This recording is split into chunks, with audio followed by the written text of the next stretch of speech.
What's up, everybody? And like the voice just said, welcome into the show. Welcome. Yes, the Guerilla Postgame show. Chad Brown, Kristen Brown. Sorry we are a little bit late. I was calling the game for the national radio call, so ran out of there as quickly as possible. Here we are to talk about this 34-26 win, a game that coming into it, we all knew was going to be a good game. Two really good coaches. Matt LaFleur, the coach of the Packers, just set the most wins in the first 7 seasons, 76 wins in his first 7 seasons. Two good quarterbacks. Yep. Jordan Love, going to this game, was third in the odds to win the MVP. We obviously know who Bo Nix is here in this town.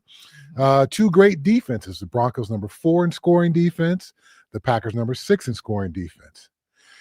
Two great pass rushers. Nick Bonito, 12.5 sacks. Micah Parsons, 12.5 sacks. So there was all this greatness going on, and we were treated to a great football game. We were, and the narrative was we were underdogs. Yes. We shut that down. Okay, so, all right. So I get a chance, and you lately get a chance to travel when I do these games, and I always have to have conversations about the Broncos. And the doubt about the Broncos nationally, let's say it was real. It was significant. Here in town, folks feel very comfortable with the close wins and how Broncos have been winning games this year. Yeah. But, you know, around the country, people point out, you needed 33 points in the fourth quarter to beat the Giants. You beat the Raiders twice in 1-score games. You got the most penalties in the league. You don't play offense until the fourth quarter. So, of course, again, here in town, folks believed in this football team. But I'm just simply saying what the narrative was. So that's why this underdog thing was the case today at home. Home underdogs. Home underdogs. But did that take away the team's belief? No. Did it take away Bo's belief? No. I'm not sure about the rest of Broncos country, but I have to say it did not rattle my belief. Like, at no part of that game did I feel rattled. I felt so confident. I thought this is what Kansas City fans used to feel like. Sorry to Kansas City. Just kidding. Not sorry. Yeah, I did not feel rattled. I felt confident with them. Okay, so I think there were 6 lead chains in this game. Yeah. So at no point when the Packers found a way to go back up top, you were not rattled. You are just Bo leaving all the way. Yeah. Well, once Bo said his mom believed in him, I thought, okay, that's powerful. Y'all, seriously. Bo said, I don't really care. My mom thinks we'll win. So that's what matters, right? There is science about maternal belief. Literally, children whose mothers believe in them, they tend to succeed and do well. I read that and I was like, it's in the bag. Okay. I mean, look at our children. They're succeeding. Yes, they are. I believe in them. Belief goes a long way. And then collective belief, scientifically, right? Like there's so much power in that. And this team they've had that. True, because with as many different ways as they have found ways to win games this year, it can't help but a belief to develop and a belief and a confidence to grow. Yeah. So 2 walk-off field goal wins. We talked about the Raiders wins, the Giants. Well, I mean, there's so many improbable wins this year that you would obviously not draw it up. Yeah. But to your point, if you do that over and over and over and over again, now 11 times in a row, 12 home wins in a row, then yes, come what may, the odds, the weather, the opponent, you find ways to get it done. Neuroplasticity, right? Like you've got patterns ingrained. Wait. Are we're doing science on the football show? Sorry, a little data is fun facts. Fun facts, y'all. Neuroplasticity, right?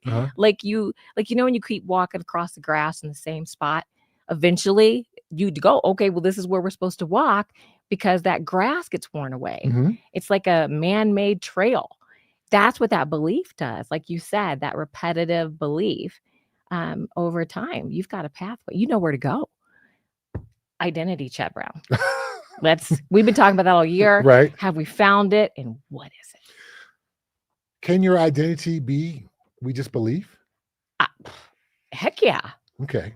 I think. Well, typically, I would love to hear what other people think, but that's what I think. Typically, from a football perspective, your identity is something with the game plan, something with how we win. Yeah. We overwhelm people with how physical we are. Yeah. We find ways to win because we've got this great defense or great kicking game or whatever the case may be. Right, like Blitzburg kind of thing, right? Yes, Like so that kind of in thing. Pittsburgh, Yeah. yes, we knew we were going to win because we were going to overwhelm people with our Blitzburg style defense. Right. Chances are your quarterback wasn't going to finish the game, all that stuff. Right. And so this Broncos team has found ways, so many different ways to win games. Yeah. Rather than saying, oh, it's just one thing that we hang our hat on. I think the thing that they hang their hat on is they find ways to win. And it doesn't matter what that way is, we'll just find a way. We will be victorious. That belief, I think, is so powerful. And then you're not just relying on one thing. And then the diversity we have of talent, I think, is so important as well. Because who was it who went down? Was it Parsons who went down? Micah Parsons went down for the Packers defense. Yeah. And then Christian Watson, their best receiver, he went down. Yeah. So once they lost those two guys, it felt pretty clear that the momentum just completely left their sideline, was firmly on the Broncos sideline. Yeah, their belief went away, right? Because their belief was riding on maybe a few coattails. I feel like the collective belief that we're seeing here with all this diversity and so many people who are out there balling out, it's, you don't want your man to go down. But we've lost some key players and they're back, right? But we won without them. Well, next man up. To that point, a Michael Bandy sighting for a touchdown today. Yes. So Pat Beverly, he was coming on and he became the rookie receiver, the number 2 receiver behind Cortland Sutton over the last couple of weeks. So with the hamstring injury, who's going to be this guy? Right. So rather than having just one guy be the guy, we'll feed little Jordan Humphrey. He gets a touchdown. Sean Payton trusts him, brought him in to be a blocking receiver, ended up making big plays today in the pass game. Michael Bandy, who these guys talk about at practice, makes plays all the time, gets to make a play in the game, gets his touchdown in the game. That was his first, right? His first touchdown, yes. Troy Franklin, the Oregon to Oregon connection between he and Bo Nix.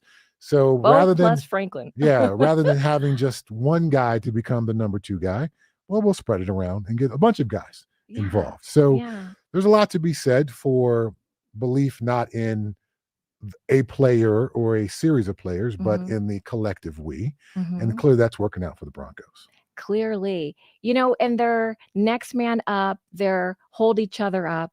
The way, because we've had so many naysayers, right? But it's never messed with their locker room, which is so important because there's some locker rooms out there that have been suffering. Right. The pointing, all of that. That never happened from what I can tell. I'm not there. Well, when you win 11 in a row, it's not a whole lot of finger to point. Yeah, that's true. That's very but true. They did start 1-2, to your point as well. Yes. Yeah. Yeah. I loved how they played today too. Okay, I have to say, being at the game, y'all, is just so fun. The crowd noise, the excitement, the flyover. It was really fun. But I was really excited to just be like, incomplete. And we really didn't even get into those till the end of the game, really.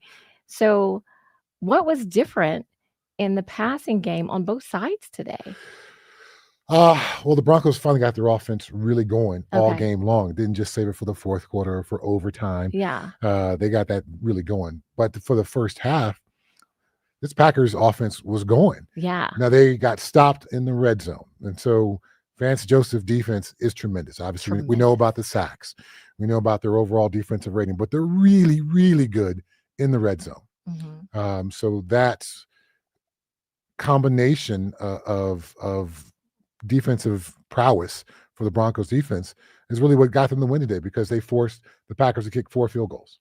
Returned to Denver for Brandon McManus, 4 field goals, 4 for 4 on the day after he had a pretty rough season but been playing better recently.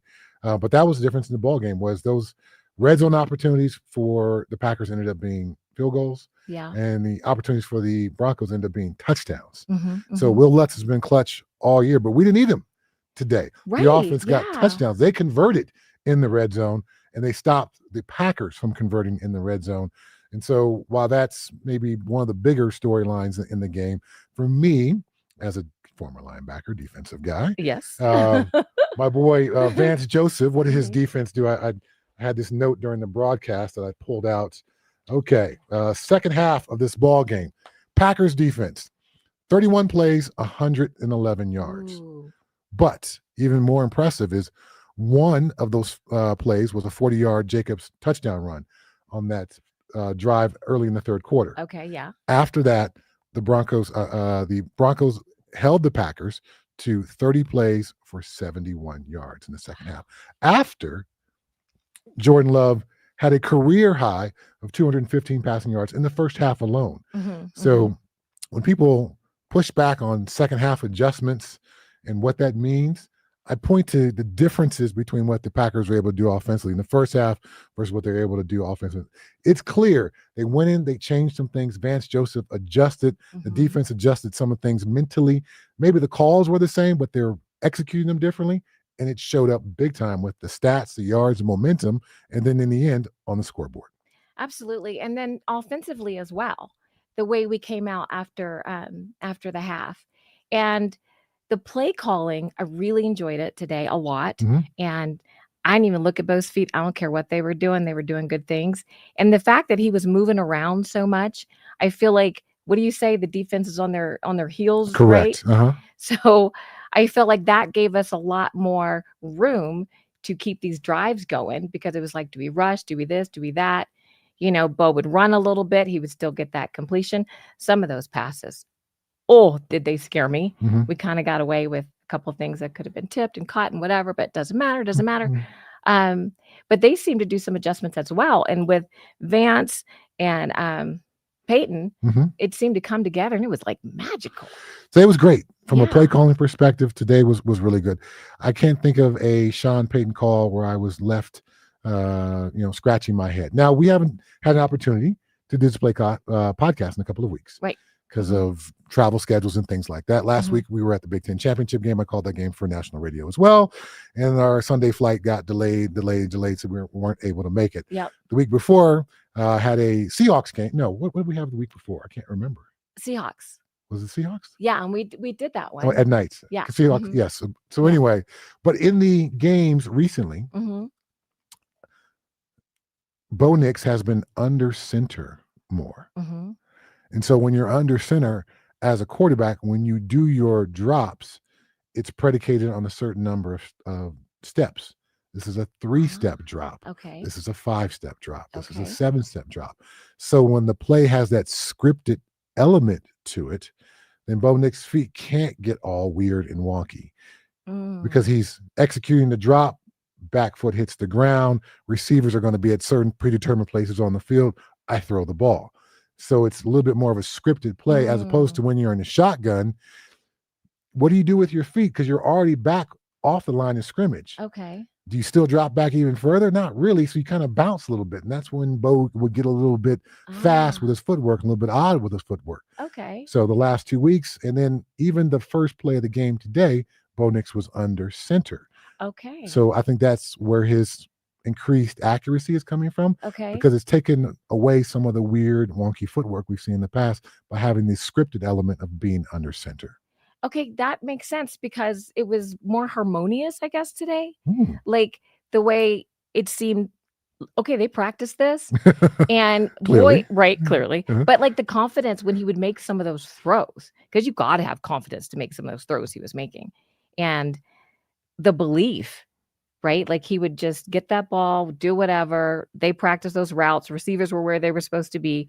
Things were just clicking today. And you feel like that's a big part of it. I think that was a huge part of it. Again, as a quarterback, if you trust your receivers to be in a certain spot, the NFL game is so fast. You can't wait until a guy reveals to be open. You've got to throw it when he's 10 yards from where he's eventually going to be, where you're throwing that football. Yeah. So that trust has to be there. And so if the play is a scripted type of play, an under center play where 5-step drop, I release the ball, this guy's going to be there, I'm going to throw to the spot in the field, then you can have confidence. Yeah, you can see 3, 4, 5 Green Bay defenders on that pass to Troy Franklin, the last touchdown pass for Bo. 4 touchdown passes a day for Bo, ties a career high, by the way. So MVP. Jordan Love was number 3 coming into this game MVP. I think Bo Nix has to be in that conversation now. Absolutely. Rightly so. Yeah. Okay. But that's how that kind of thing happens. Okay. Is I'm going to trust this guy to be there. I'm going to trust these guys aren't going to be able to converge on it, and it ends up being a touchdown. Okay, how much excitement does this give you of where this team is going with these young bucks together, and to see how they're coming together, of course, like at the perfect time. But Not that we're getting it next year because we're just going to do next week. I get excited. But those connections, I mean, it was Bo plus Franklin equals touchdown, right? Mhm. Bo plus Harvey, Bo plus Sutton, Bo plus, it was just happening. And it was just good math, really. Well, to this your point, there's a lot of young players on this football team. And so you Yeah. got this window now while Bo Nix is under his rookie contract. Yeah. He's got 2 more years left on this thing before he can Oh, renegotiate his deal. extension. Then he's got to get his, $250 million, $300 million extension after that. Yes. So this is the time for you to build up the rest of your team. Get Pat Surtain his deal. Get Nick Bonito his deal. Mhm. Shore up the offensive line from a payment standpoint. Give the defensive line extensions. All these things that they've been doing over these last couple of weeks here, and even going back into this offseason, to build up the rest of the team while they have this opportunity for Nixon's rookie contract. So I know that's looking down the road. We're still worried about this season. Right. Yes, but Right. To your point, things are going well. 12-2. 12-2. Only 12-win team in the NFL right now. Okay. Has anyone had a record like this at this point going into the postseason? Yeah, there's been, our Patriots team, we were undefeated. Oh, right. Yeah. Oh. Until we weren't. It's sad. It hurts. Until we weren't. Until we weren't. Okay. Just, little Chad and Kristen Teo. Let's check out some of these comments here. All right. How about the offense? Finally, from Curtis. Is that Roswell? Or it's kind of far for me to see. I think it's Roswell. Yes. Finally, this offense from the beginning of the game was in it to win. And now they had the 2 3 and outs. Yeah. But other than that, they had, I think there was an 11-play drive. There was a 10-play drive. Got some more notes on that. And his ranking today, I think, was like 150 or something like that. It was one of his highest ever. 140 plus for his QB ranking today. Yeah, I just rounded up, y'all. Trying to give extra credit to Bo? I think he deserves extra credit. And they played so well. Our defense got more rest. They weren't on the field as much. And they played so beautifully. Okay, here we go. Okay. 11-play drive, a 10-play drive, 7-play drive, an 8-play drive, another 8-play drive. So those were clutch. Those were big drives. And then towards the end, I don't think I was the only one sensing that the Packers defense was starting to wear down. So that's when you have those longer drives and you play here in this altitude. Yeah. Having done that with a couple different teams, it is a hard thing to do. And I've always thought of the rotation from the Broncos defense that if I were Nick Bonito, I'd be like, oh no, I want to be on the field more. Yeah. But it wears you down when you do that. And so to keep him fresh for the playoffs makes sense. But we saw the Packers defense wear down because they didn't have the same rotational style that the Broncos defense does. So that played a factor in this game as well. So this thing that sometimes you got to take one of your best players off the field, or typically it's Nick Bonito and Jonathan Cooper off the field at the same time. Okay. But that keeps those guys fresh from wearing down. But we saw Luther Ellis come in and get a good play in the fourth quarter. So when the second wave of pass rushers comes in, there's still some quite capable guys out there. Okay. Okay. Yeah. So let's grade the offense for today. You know me, I'm gonna get really excited. It's just gonna be crazy high, but analysis high. What is it? 34 points. Okay. 5 touchdowns. Yeah. 4 passing touchdowns. Yeah. 0 interceptions. 0 sacks. The run game was not as good as it was last week against the Raiders. Yeah. But this is a quality Packers defense. Oh, yeah. One of the best in the league against the run. So you knew that would be an uphill climb. But again, they were able to execute the things they wanted to do. He had a number of different receivers. Bo was excellent, went in the pocket, found ways out of the pocket to make plays and extend plays. I got to give it an A. I suppose the only quibble could be the 2-point conversion, which I understood what Sean was trying to do. Okay, even if I disagreed with that. Please break that down. Okay, so the Packers were certainly able to move the ball during the game. Yes. But things stalled when they got in the red zone. Okay. And they were forced to kick field goals. Okay. Evidenced by Brandon McManus's 4 field goals today. Yes. Sean Payton was calculating that if they were to kick 2 more field goals, they would win 29 and we would have 28 if we didn't score another touchdown. If we didn't score any more points, that's what Sean Payton's calculus was. Where was his beliefs? Oh my goodness. Well, I mean, there's a reason why Curtis is saying, how about that offense finally?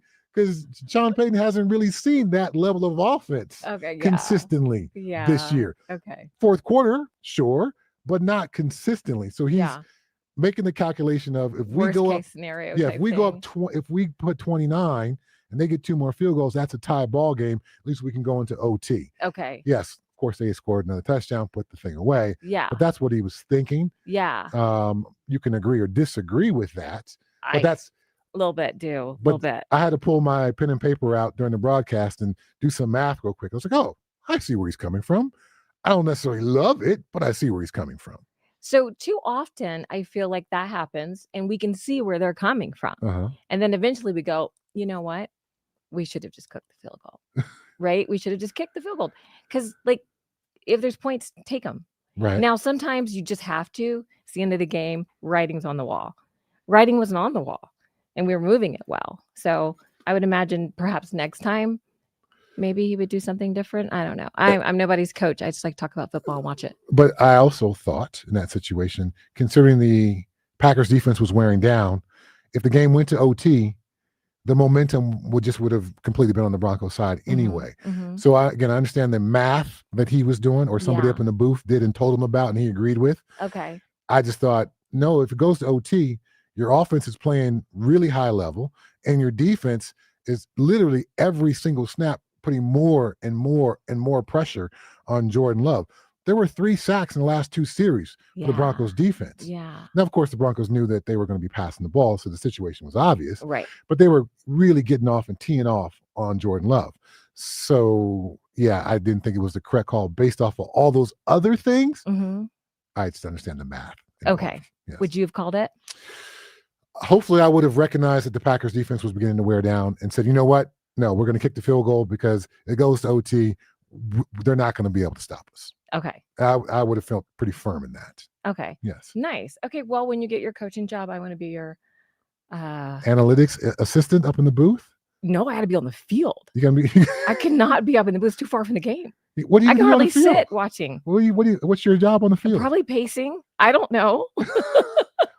Maybe a little way to talk in your ear. You would turn me off so fast. How many pages of notes do you have? On this thing? It's y'all. It's ridiculous. Yeah. So okay, just a little explainer here, real quick. So I get these game boards made up by a company.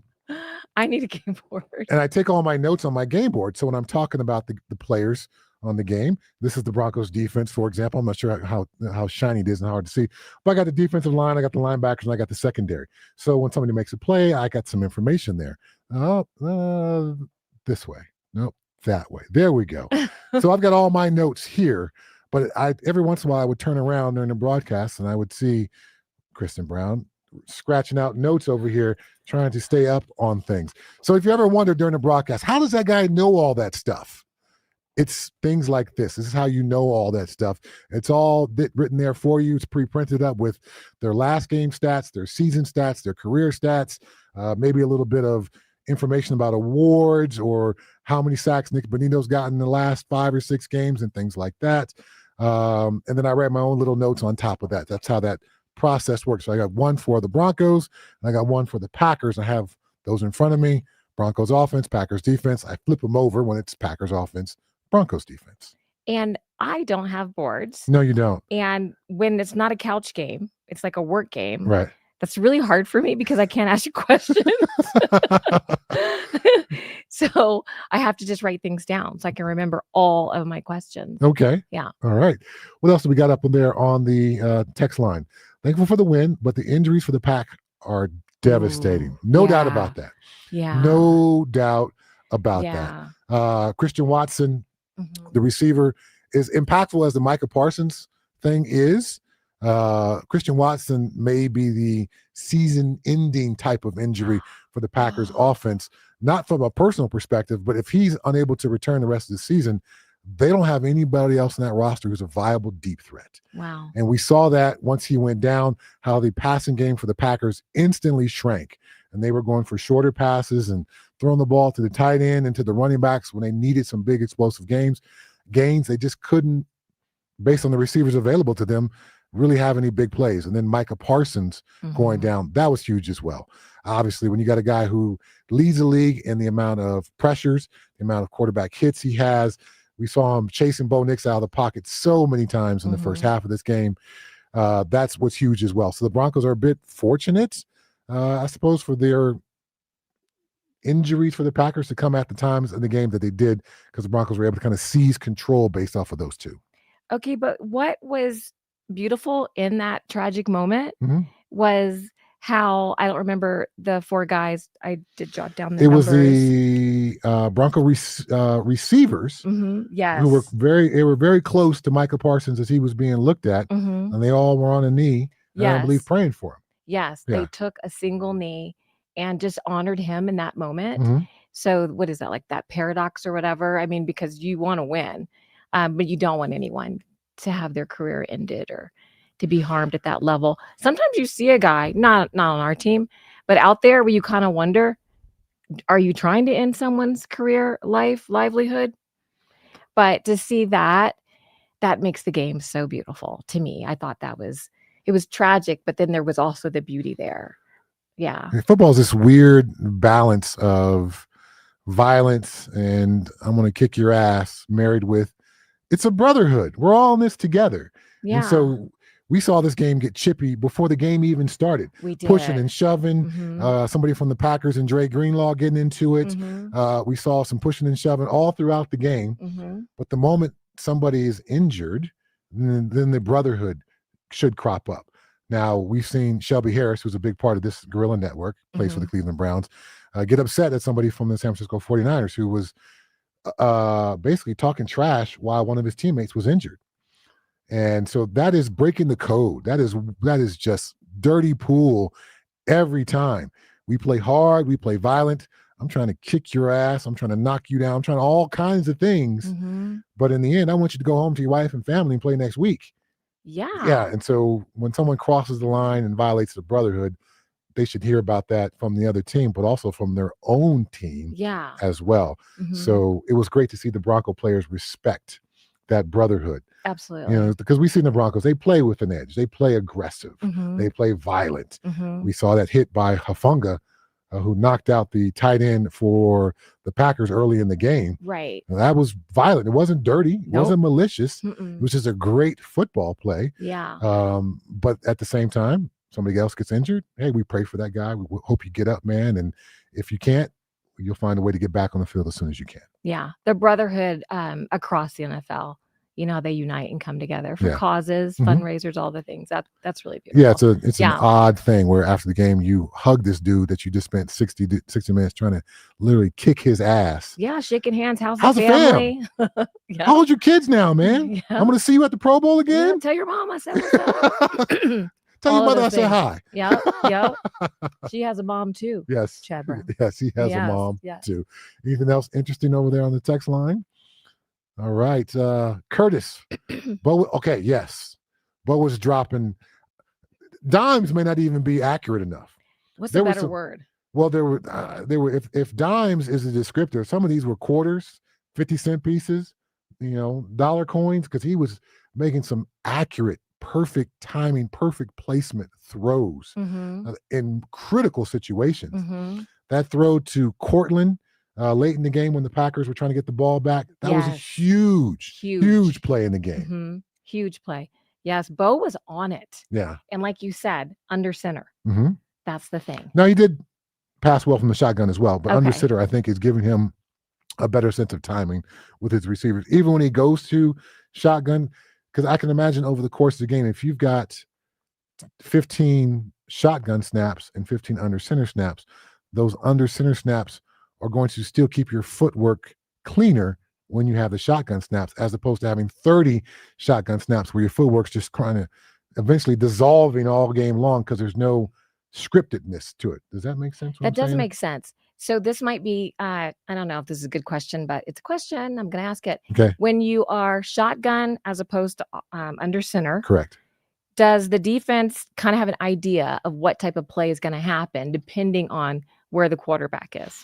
Yes, shotgun's typically obviously going to be more of a passing formation. Okay. So we get a sense of a tell there. Now you can have that running back next to the quarterback, and they do run the ball from there, but it's lesser percentage. So the more you are in a shotgun, the more you're going to experience the pass rush from the other team. Okay. And the defense doesn't respect the run as much because the running back's now 7 yards behind the line of scrimmage. Right. And in order to get the ball, he's got to go sideways to get it, and then he can go forward. So it just slows the things down. So as a defense, when somebody's in shotgun, we'll rush the quarterback and we'll respond to the run versus somebody under center. I've got to respect the run at the initial part of the play. Okay. And then so the bubble screens. I don't feel like I saw a lot of those today. That came to mind when you're talking about that. There were a couple. Yeah. There were a couple. And that was one of the reasons Lil Jordan Humphreys was brought back a couple of weeks ago. Okay. Because they needed someone who was better at blocking on those. And those plays have been a bit more productive. Okay. As Sean Payton has called less of them. And as Lil Jordan Humphrey has been in the game blocking those better. Okay. Yes. And then we saw a couple of today. One was from the broadcast booth on the south end zone. Okay. Where I believe it was Troy Franklin made somebody miss and then got into the end zone. Yes.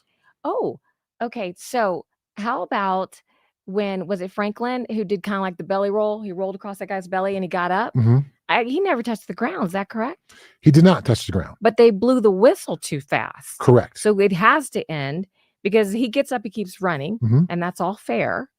But they can't let it continue because everyone else stopped playing. Is that correct? Once the whistle is blown, the play is dead. We can't review what happens after the whistle because we blew the whistle. So more and more the officials are told to swallow their whistle. Yeah. So we can figure this out after. Yeah. But once you blow your whistle, then there's nothing we can figure out anymore. The play is dead. That was an officiating mistake. Yeah. Clearly because he was not down. Yeah. And the official blew the whistle and ended the play, which took away any chance to review it or look back at it.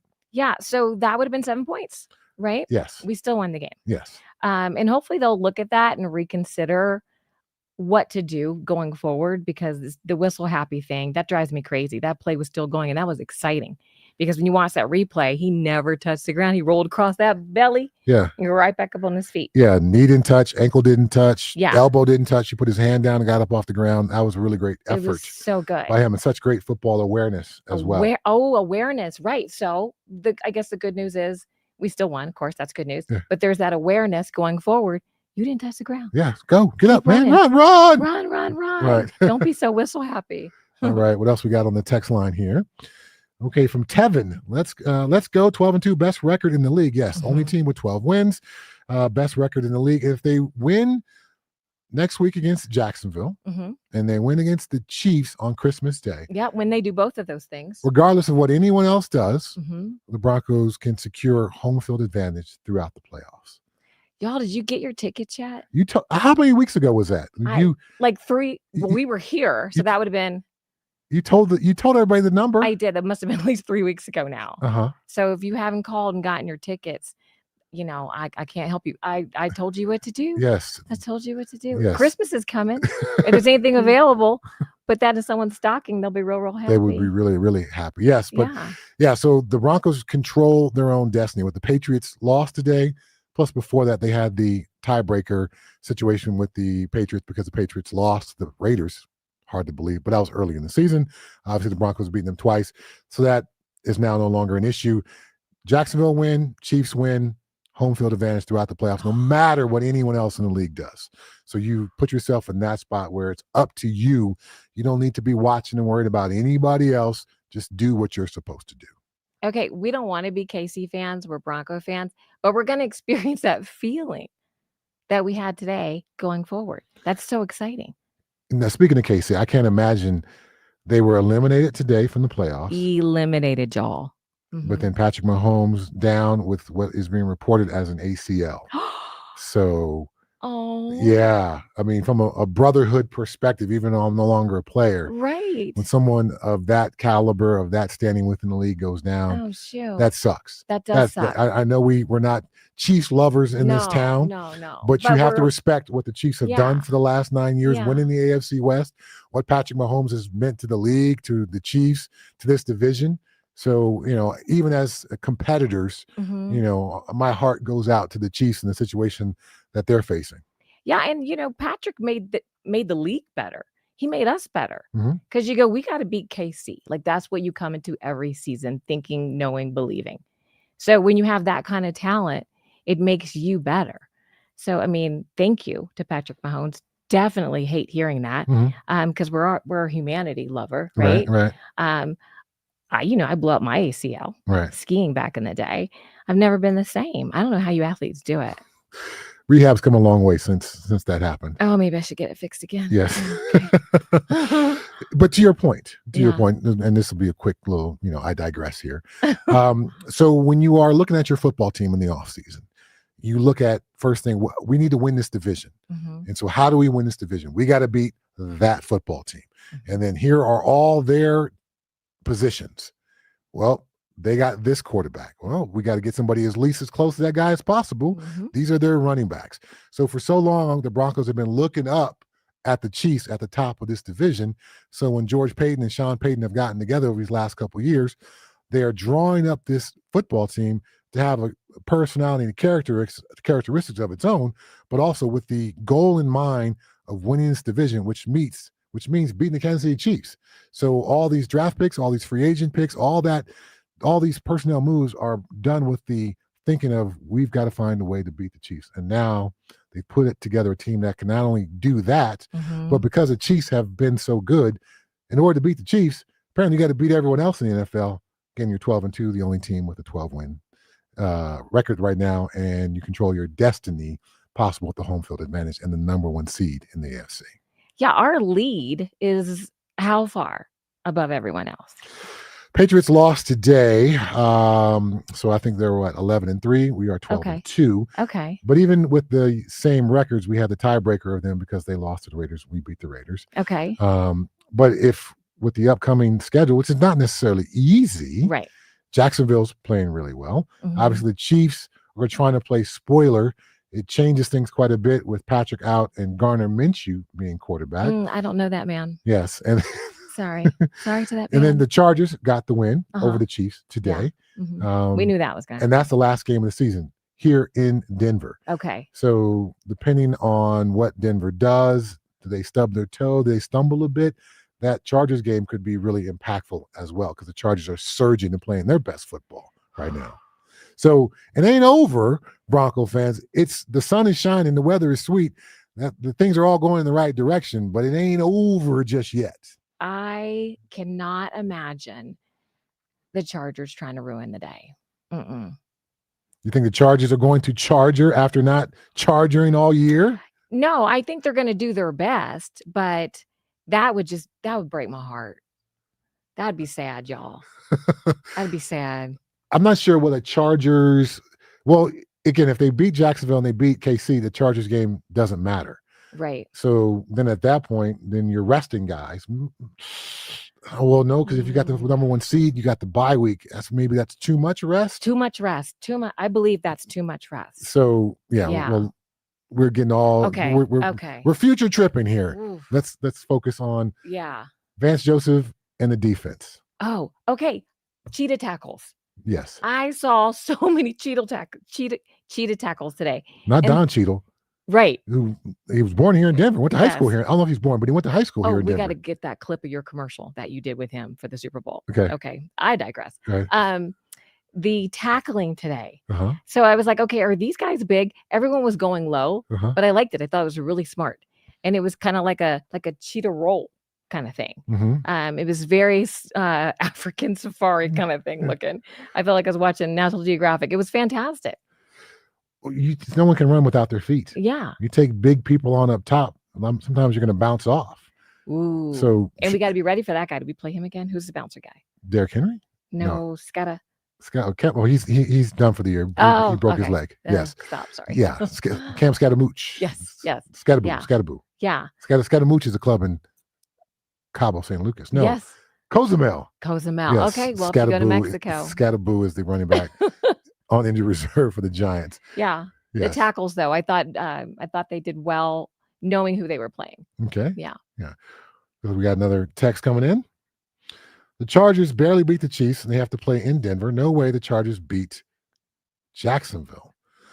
It's the NFL. Weird things happen. The Chiefs obviously were trying to play spoiler, and the Chiefs did not want to be eliminated from the playoffs. Their backs were against the wall today. Of course, they did lose.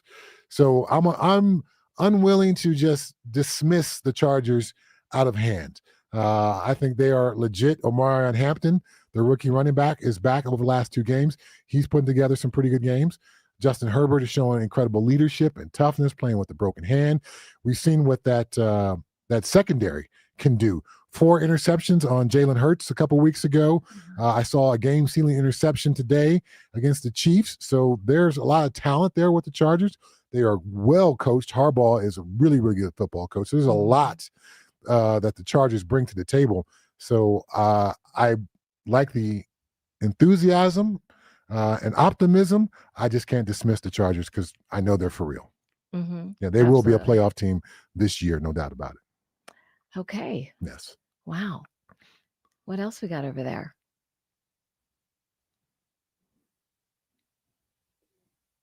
Okay. If the Browns beat the Packers and Jacksonville can beat the Chargers. Yeah, any given Sunday. Facts. Yes. And again, going back to early this season, the Patriots, who are probably going to end up being the number 2 seed in the AFC, they lost to the Raiders. So weird stuff happens. This Raiders team, they lost to the Browns earlier this season. Not this Raiders team, this Packers team. This Packers team lost to the Browns. So in a 1-score game. So weird stuff happens in the NFL. Just to, a little housekeeping here. Brandon Cristal will be joining us probably shortly. Yes. We heard BK asking some questions as we were driving over from the stadium to the studio on the radio. BK getting some of his questions. So he'll give us all that locker room talk and how this Broncos team is feeling after this massive win and probably a nationally affirming win. Yeah. Again, all those doubts nationwide, I think the Broncos answered them. Can Bo Nix and this offense go a full 4 quarters? Yeah, they can. What is Vance Joseph's defense going to look like when they go against a quality opponent, a quality quarterback, a quality coach? Well, in the second half, they dominated those guys. Yeah. So, yes, I think this is affirming of our belief, but now the rest of the country can see what we believe. Absolutely. So, yeah, the naysayers, go say nay some other place. Nay. Yeah, we're done with that. Okay, we're done with that. I'm trying to think of any other interesting tidbits and stats you got on your notes over there, Kristen Brown. So we talked about the dimes and the heels. Yes. We talked about Sutton. We talked about Franklin. Yeah, I thought the receivers had a good day. Marvin Mims with the shoulder stinger missed some time, but other guys stepped up. So Troy Franklin had some nice catches. Michael Bandy, not Batty, because Batty's a running back. Bandy, a little Jordan Humphrey involved in the pass game as well today. I'm still trying to figure out what they're trying to do with Evan Ingram. Okay. He had a couple of tight end screens that were drawn up. It didn't look so great. He's really not the downfield threat I thought he would be. Okay. So they still need more production from the tight end room. Okay. But offensively, again, it was an A performance. And on the defensive side of the ball, Brandon Jones ended up missing the second half, the free safety. So that was something hopefully won't be a long-term issue. But I thought P.J. Locke looked good in his replacement. Between he and Hufanga, they manned the safety position really well. Hufanga continues to be a hitter. Yes. He will knock the crap out of you. So love the way and the violence that he brings. Dre Greenlaw, a good game today, despite being beat for the touchdown by Josh Jacobs. That was tremendous coverage. Okay, I was going to ask you about that because, I don't even know if I don't feel like I can say he got beat. I just feel like he played it as best he possibly could.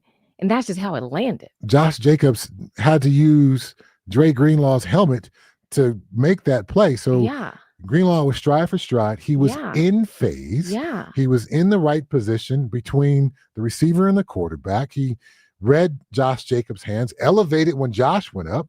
Josh just made a great play. He's a really good NFL running back who's made Pro Bowls and been an All-Pro, who typically finds ways to light up the Broncos, have some of his best games against them. And he had another good performance today.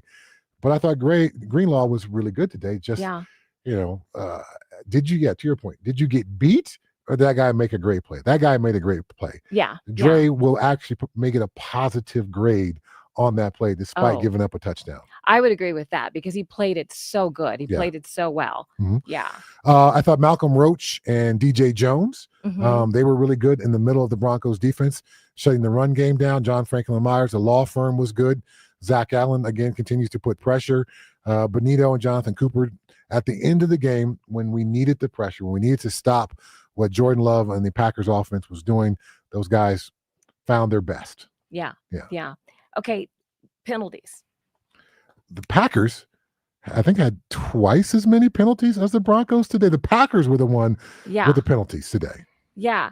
It was kind of a flag party going on out there. You know? I was like, we got to call some kind of local high school, get the drill team going. So there's a lot of flags. And when they're on both sides of the ball, doesn't seem as big of a deal. But 10 for 72 for the Packers, 6 for 60 for the Broncos. Okay. So then I guess it's kind of a wash, and that concerned me earlier in the year because I was like, we get all these penalties. Is that going to bite us? But it seems like everyone's just getting all these penalties. I think the Broncos still would love to clean it up. If you're Sean Payton and his coaching staff, do you want them to play more subdued? No. With less of an edge? No. Less aggressiveness? No. Yeah. So there's that. And this offensive line, which is graded out by Pro Football Focus to be the best offensive line in the league, are they going to have an occasional holding call because they're trying to, drive somebody off the ball or protect the quarterback who didn't get sacked today? I'm okay to live with that as well. So find a way to bring it down, but still be yourself if that's at all possible. Yeah. Okay. So you bring up a great point there. Protect your quarterback. We still have a lot of football to play. And if your quarterback is at risk, go ahead and risk the flag. Correct? Correct. Okay. I agree with that. Yeah. So the holding call on Garrett Bowles, on Micah Parsons, I thought he was holding him. Okay. But it was good because Micah Parsons was coming around the corner and he was probably going to sack Bo Nix. With that big body? And we saw him strip the ball out of RJ Harvey earlier in this game. Micah Parsons is good at that. Yeah. So I thought it was good by Garrett Bowles. But I think it was the first sack Garrett Bowles has given up in 500 plus pass rush blocking attempts. Okay. So he's been really, really good. But that was the first holding call that Micah Parsons has gotten in over 300 pass rush attempts. So I think he's under officiated, but it was a correct call on Garrett Bowles there. Okay. Yes. How many sacks do we have now? Let's see. We came into the game with 55. Yeah, 55. Okay. And the Broncos ended up with 3 sacks today. So 58. Ooh. We were 11 more than the second place team coming into this game. So I'm not sure what that team got today. So amazing. Jonathan Cooper with a half sack, Jonah Ellis with a sack, DeAndre Tillman with a sack, and then Zach Allen with half a sack. Wow, fantastic. So those guys were great. Dre Greenlaw leading the team with 8 tackles, Alex Singleton with 8 tackles, Jonathan Cooper with 5, Pat Surtain with 4. Okay. It was good to see Pat get up after being injured. Yes, that was scary for a second there. Yep. Yeah. Riley Moss, 4 tackles as well. Riley Moss with another pass interference, which as the game is going along, I always am referring to Twitter and things like that.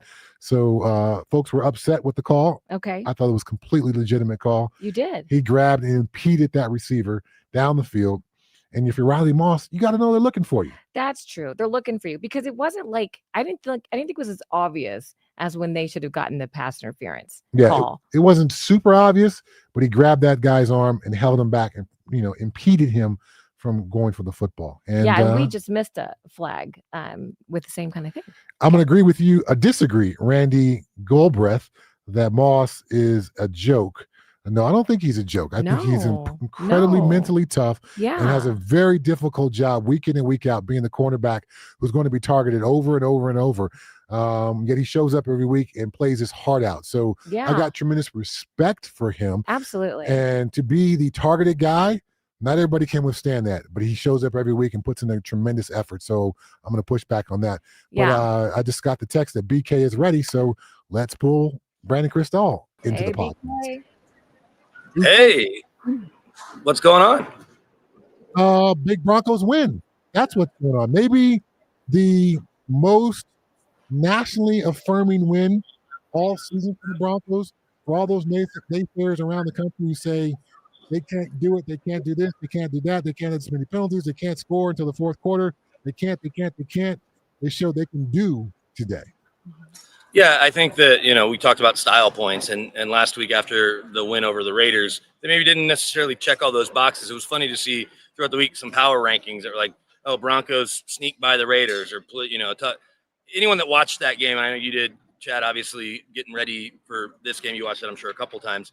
The Raiders were never in that game last week, but I get it. You look 24-17 against a bad Raiders team, they get shut out today, and they haven't been running away with really any wins since that Cowboys game, obviously so much earlier this year.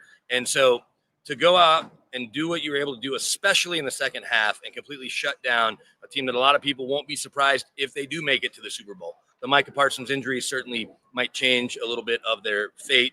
And we see Watson go down, and we know that they've just gotten banged up in some key spots. And so maybe they can't overcome that this year, but that's a Super Bowl caliber type team. And they will be for a number of years with the way Jordan Love plays. He only had 5 interceptions coming in tonight. You take it away from him a couple times, and PS2 picked a really good time to have his best first interception of the season, rather, and the type of play that he made and the momentum that they got from that. And then Bo Nix picked a good game to have his best game. A lot of people are saying his best game as a pro, certainly his best game this season. I know last year against a lesser Falcons team, he had a really good game statistically and won AFC Player of the Week. He had a shot had they have gotten that 5th touchdown. If that had been a pass, right, he run one in. But with what Trevor Lawrence did today, who we're going to see next week here, I don't think he's going to get it when you talk about counting for 6 touchdowns as Lawrence did. But a statement win on a day where the Patriots were rolling. And if you were keeping an eye on that game, and I know plenty of people that are watching us now or listening saw the Patriots take that lead. They were up 3 scores throughout,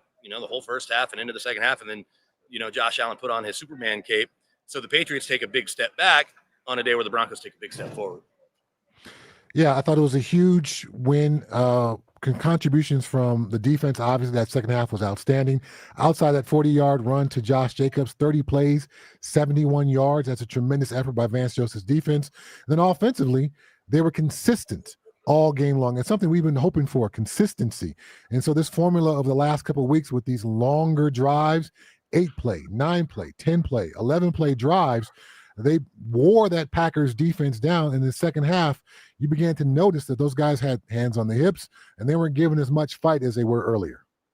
I think they wore the Packers defense down, and I think they kind of wore the Packers offense down when you talk about Vance Joseph's defense, because we know how relentless they are. And it was funny, John Franklin Myers in the locker room was talking about the pressure, and Jonah Ellis's name came up. He's like, Jonah Ellis could start on he's like, I don't want to even get into that. He's like, Jonah Ellis is a really good pass rusher. And the point is, Ellis and Tillman could start on a lot of teams. And the fact that when you rotate through, there's no drop-off, or when DJ Jones comes off the field, there's no drop-off with Malcolm Roach. Before Sternad got banged up, he obviously has started a bunch of games because of Greenlaw's injuries and Singleton's a year ago. And, you hope that he's not out for too long, obviously leaving the game early. But the point is, the Broncos' backups are better than a lot of teams' starters.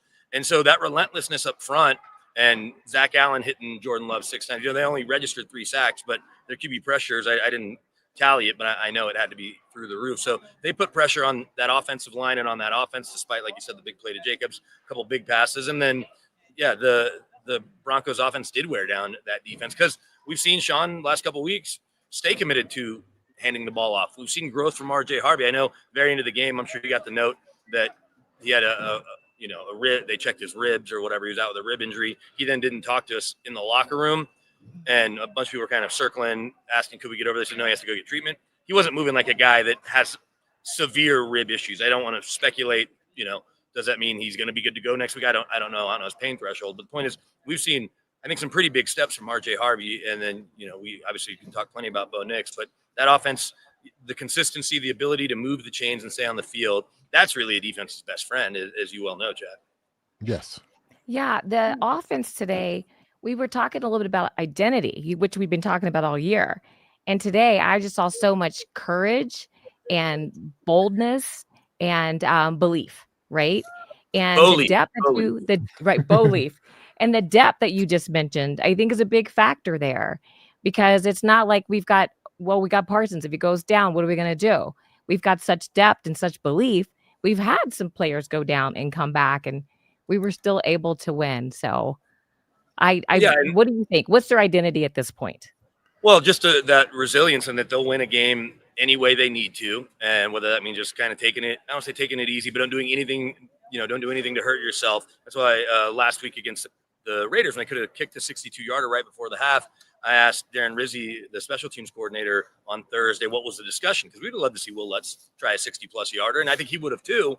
But they're guarding against the unknown there. They don't need a botched snap, a blocked kick, a 110-yard return, because you knew you were getting the ball at the half anyway. You didn't need to do anything to give the Raiders. At least I think they were getting the ball, but you weren't going to give up anything fluky late. And Sean talked about it post-game, finding ways to win each game, and they've shown they can do that. And, we're talking about the depth on defense. It was tested on the back end, too. Brandon Jones goes down, and you see Jordan Love take a couple shots with P.J. Locke in there, but Talanoa Hufanga in the locker room said PJ was great, especially with the communication. And PJ's had to start a bunch of games in his career over the last few years, whether it's Kareem Jackson down with suspensions or whatever it may be. So you've got that depth. And then no Pat Bryant. I get he's a rookie, but he's obviously been coming on. And you talk about the resilience and the fearlessness. Well, Troy Franklin didn't have a great game last week against the Raiders. He had a really costly drop that, could have kept him moving and might have led to more points.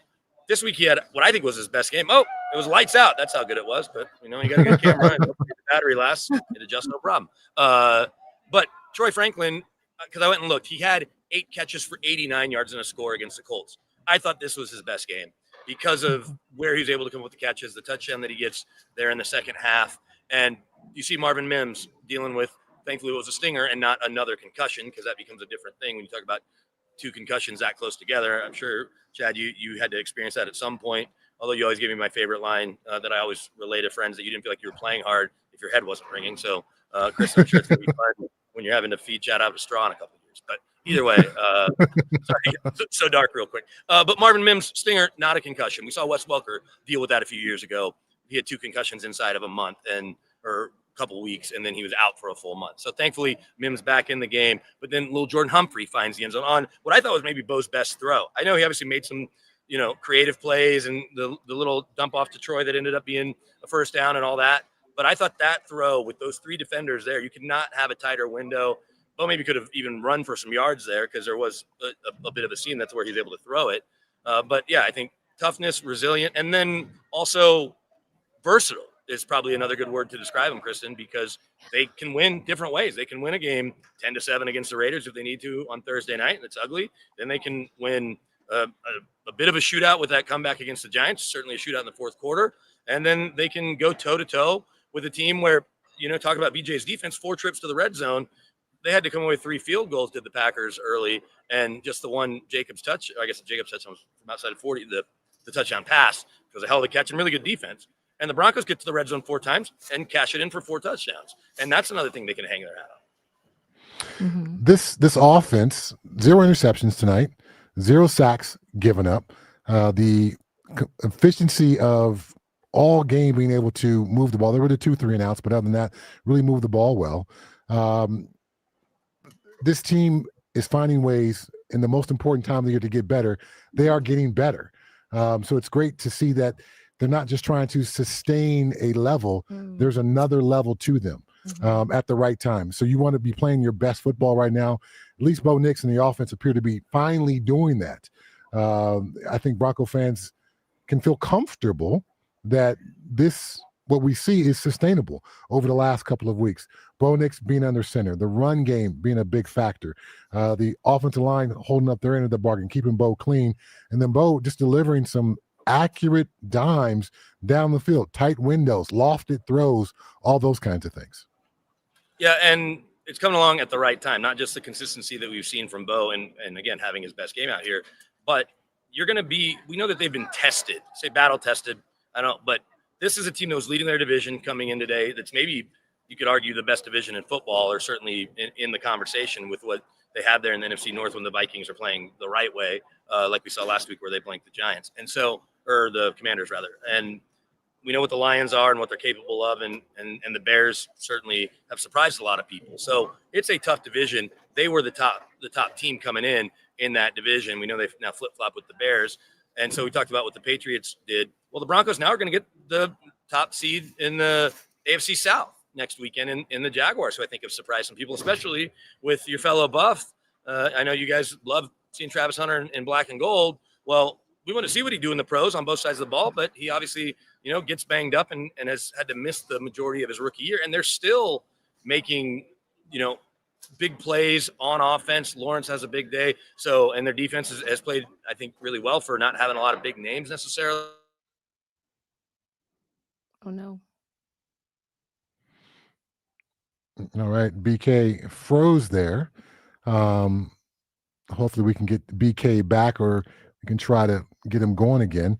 Yeah. But yes, he's talking about this offense. Oh, here we go. BK's back. All right. Yay. But so Chiefs, no Patrick Mahomes, who knows what you get, but they'll still play you hard. And Gardner Minshew is a gamer, whatever that means. And then that Chargers game could be for the division, maybe to secure that number one seed, because you and the Pats have a tied record for, or if you lose, you would still have the tiebreaker for the Pats. Point being, it could matter. It'll be a tough one, or you could see the Chargers in the playoffs. And so you're going to need to be ready to go there. The point is, I think that this last month will really let us know how good this team is if they manage to keep this win streak going. And Chad, you played a long time. We talked about a 10-game win streak, and now we're talking about an 11-game win streak. We don't see that very often in any league. I don't care where you're playing football. 11-game win streaks are hard to come by. Yeah, and before I turn it over to Kristen for this question, just a little housekeeping note. If we beat Jacksonville next week and Kansas City on Christmas, then we secure the number one seed and home throughout the playoffs. So that Charger games becomes not important. So we could chance to control our own destiny here and make that Charger game a game where we get to rest people and try to see what the rookies can do, kind of thing. Well, one of my favorite things that we talked about. Oh, go ahead. Well, no, the question is, and let me ask you before, Kristen, you asked me this question. Let's say they do secure that number one seed against the Chiefs on Christmas night. That means you're playing on that Thursday, and then you're not going to play again. And we saw it last year, I think, with the Chiefs, where they played on Wednesday, on Christmas Day, and then they sat everybody here, right?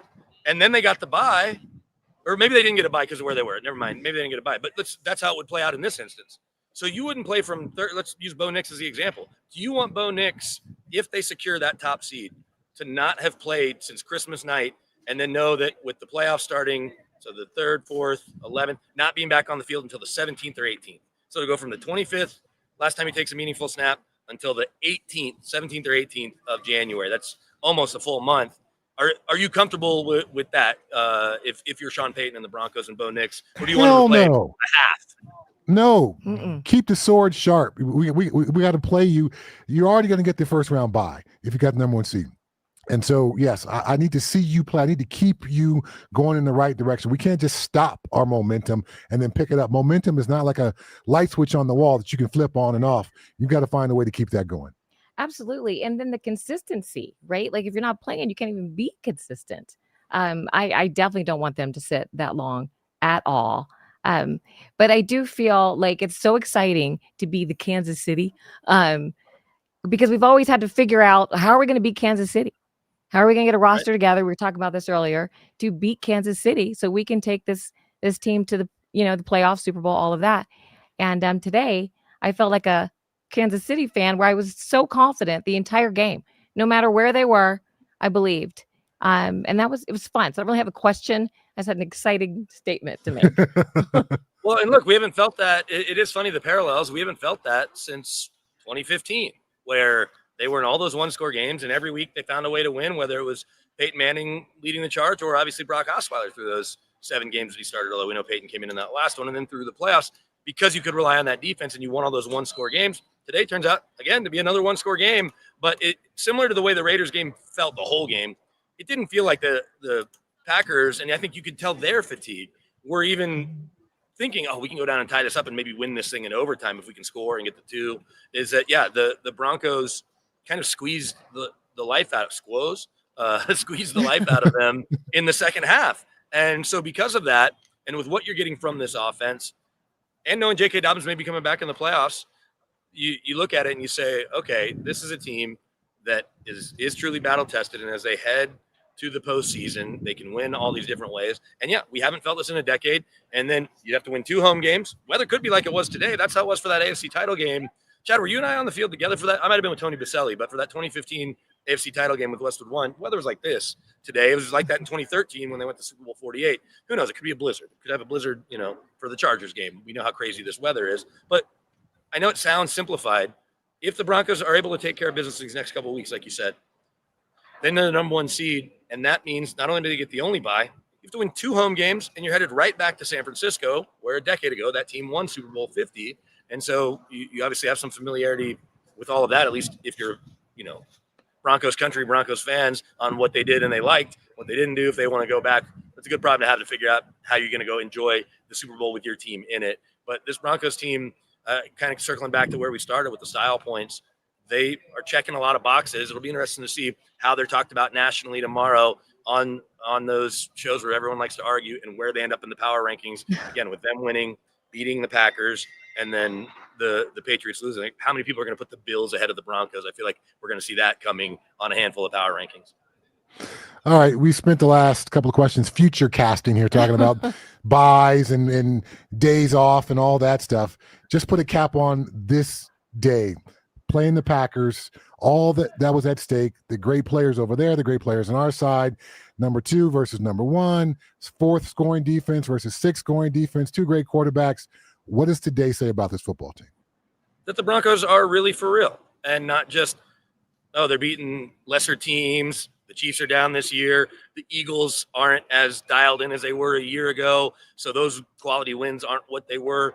The version of the Cowboys that we're seeing now isn't what you saw when they came here, even though their offense was clicking pretty well. And so that doesn't mean as much. You could barely beat the Giants. It took, a miracle late.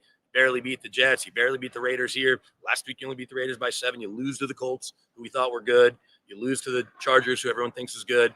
And so I think that they're really dispelling that if you don't think they're the team to beat, that's fine. But we saw a team get tired in here today, a mile above sea level in great weather. Let's make the weather a little colder and still have to come in a mile above sea level.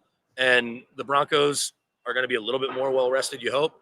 And they get to control their own destiny. And you have to deal with this crowd who can still dial it up like they used to. It's just been a few years. It's, they were kind of on pause. And now I asked Bo Nix about it towards the end of his press conference. So I know we'll see those comments on all of our social channels a little later and throughout the week.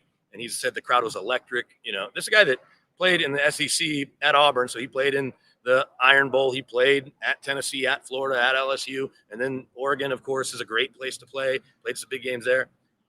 This crowd can be as good as anywhere. And then you add in the elevation with the quality that you have on both sides of the ball and the coach that you have as your play caller and the leader, and then what Vance Joseph and his defense and defensive staff are able to do. And then the special teams is certainly rounded into form. I think after some rough stretches, they've had a good few weeks, and the rookie punters look great most of the year. So I'd be excited if I'm a Broncos fan. I'm not saying book everything for San Francisco. That gets a little crazy, but you might want to at least start eyeing it. Maybe look at some flights if you can, get the flight credit back if maybe it doesn't work out. Thanks, BK. Appreciate you, my friend. Hey, and I would say, I do know that, Chad, you have taken more preventive measures than any active player I knew at the time. So even if your head was ringing a little bit, I'm not as worried about you because you were far ahead on alternative medicines than a lot of players that I've been lucky enough to be friends with or know after their careers. Well, I'll appreciate that. Yes. And my career dumbness of trying to make sure my head was ringing probably wasn't the smartest way to go about things, but that was then. This is now. Yeah, I'm trying to live life a long time. Kristen, you were there with him through all of it. He managed it as well as anyone. He kept secrets. I had no idea his head was ringing all the time. Well, that's a good one. You don't tell your wife. Well, no, I Right. get that. You don't want to, and you waited until after you're done playing when you said it to me. Yeah. And yeah, you hated when mid-April rolled around, and then you were good after, August 9th, and Yeah. you're good to go. And There now we it's not go. an issue anywhere. So, Yeah. see you guys. We'll see you next week, BK. Thanks for giving us all the details there from the locker room. And yeah, this is it for Kristen and I, man. We'll see you next week, friend. All right, sounds good. Take care. All right. Wrapping it up here in the studio. Can you put up that last? There we go. That's the one I want. LFG Broncos. We all know what that means. You know what that means. Let's blanking go Broncos. Oh, Yes. okay. So, like PFM. yes. like Peyton Okay. F and Manning. Okay. So let's F and go Broncos. Okay. Yes. Excitement, good win, massive win. Again, we've talked about it, solidifying what people should think about this Broncos football team. Yeah. And now we have a game next week against another division leader in Jacksonville, who's playing some of their best football right now. So we got to prove it once again. It's a funny league. We got to prove it all the time. Well, keep proving it. Keep proving it. I believe they will. Okay. I'm excited. No, for it. you just believe, or do you some other thing? Do you believe? I believe. Okay, there we But go. I also believe, just like his mother believes in him. Okay. And collective belief is powerful, y'all. Keep believing in this team. And it was just so fun not to see or hear anyone boo the team today. That drives me crazy. So, okay. yeah. All right. One last thing before we break. Okay. So in Pittsburgh, everyone believes in the Pittsburgh Steelers. Yes. Everyone. So when you go to the grocery store, you drop your car off, you get the car repaired. No matter what you do, everyone believes in you. And so that collective belief that you're talking about as a player, as you just interact with life in town, that gets into you. And you believe we're going to find a way to get it done because everyone believes in us. Yes. And so to your point, yeah, when you see these guys, this common belief, wear your gear, be proud, be excited. That actually, strangely, helps your football team win more games. So wear your Bronco colors loud and proud. Be all excited about it. Yeah, let's enjoy this win.